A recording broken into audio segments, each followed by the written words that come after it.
Hello. Hello. This is Mike Swanson. I run the website wallstreetwindow.com, and the odds are you're watching this video because you got an email from me by being on my email list telling you it's up. Now, if you're not on the email list, click the link associated with this video in the description to subscribe to it because you want to get all my future updates. And if you're just randomly watching this on YouTube, click the subscribe button on YouTube and then click the bell next to it so YouTube will notify you as soon as my next video update is posted. Now, we're in an interesting time in the financial markets, an interesting week to say the least, and I want to talk about the election and the financial markets. Let me share my screen here so you can see the things I'm looking at today. And, you know, this is Fox News, 7:30 just about today.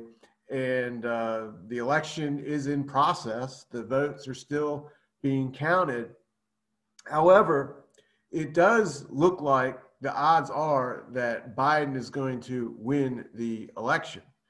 I say that not because I want that to happen or don't want that to happen. When it comes to the markets, I want to know, I base my decisions not on what I want, but what is happening, and you have to align with that. But if we look at the betting odds, this is the Predicted website, they're now factoring in a close to 90% chance that Biden is going to win. And Trump's odds are just below 20%. Now, on election day, during the evening, the odds temporarily shifted in Trump's favor, but then they collapsed. And that collapse has happened because Wisconsin was called for Biden, Michigan was called for Biden, and at the moment, it looks, there's still Pennsylvania, North Carolina, Georgia, Nevada, but it looks like Nevada's going in Biden's favor. And the Trump campaign itself is trying to file lawsuits to stop the counts in some of these states. And that tells me if that's what they're relying on, they know that these votes aren't in their favor as they come in the future. So that's just what's going on. But the funny thing is when it comes to the stock market itself, the reaction on election day and afterwards was fairly muted.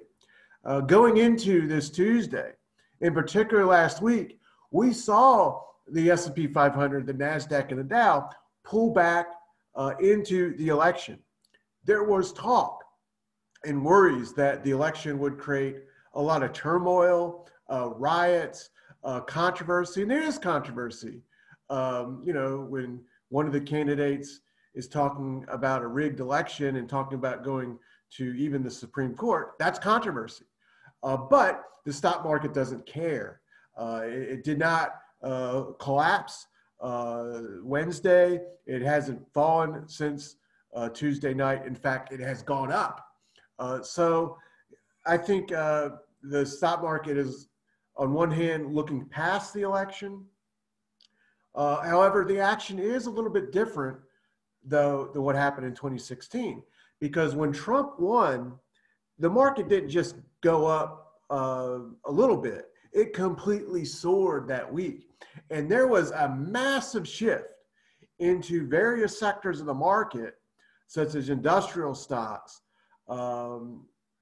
such as some agriculture stocks, energy stocks, lots of sectors transportation stocks that had actually, even though the market averages had been doing well in the years into that election, there are many sectors that were not, that were in fact in bear markets. And those sectors just came alive after Trump won with expectation that he would enact policies that would be bullish for those sectors.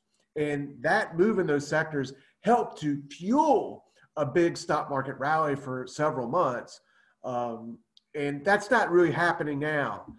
there is not such a big money shift going on in the markets. So what I see instead is a continuation of the environment we've really been in this market for the past couple months. You know, in March, we had a tremendous rally after the stock market crashed.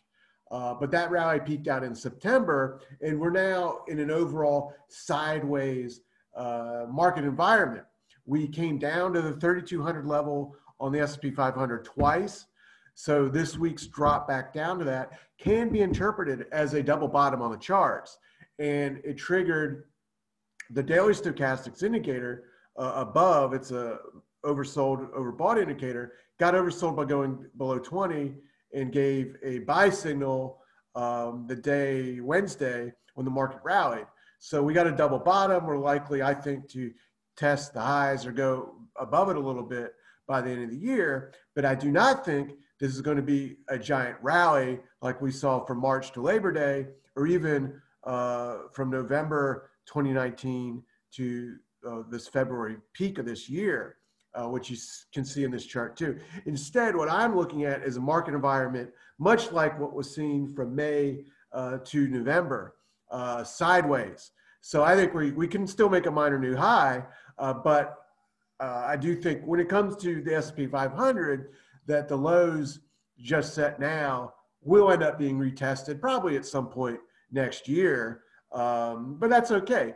There are sectors that will go up anyway that are more bullish than the S&P 500, and that is what I am focused on to make money. So when it comes to, and I want to point out one of those sectors in a moment, but first I just want to say a little bit about the election and the stock markets, what a Biden win mean. So there has been a lot of worries.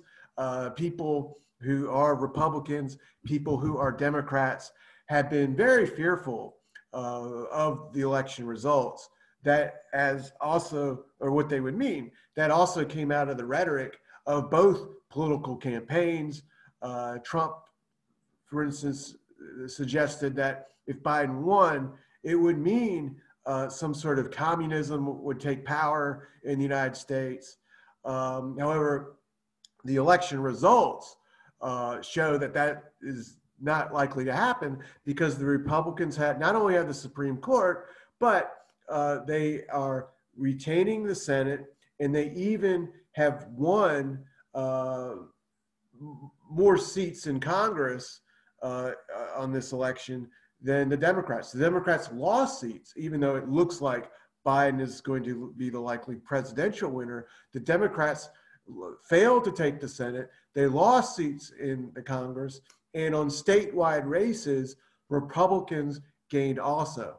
So I don't know if there's ever been a presidential election where the presidential candidate won and then lost seats of Congress at the same time.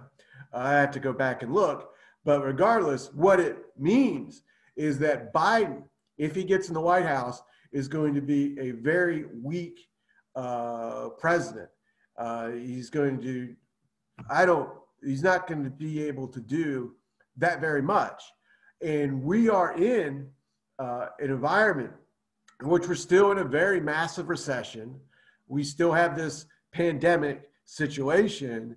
And all we have seen over the past, let's say, 6 months is a rebound in the economy from an economic collapse in the spring. And that rebound appears to have stalled out already over 6 weeks ago. So the momentum in the economy is starting to fade, and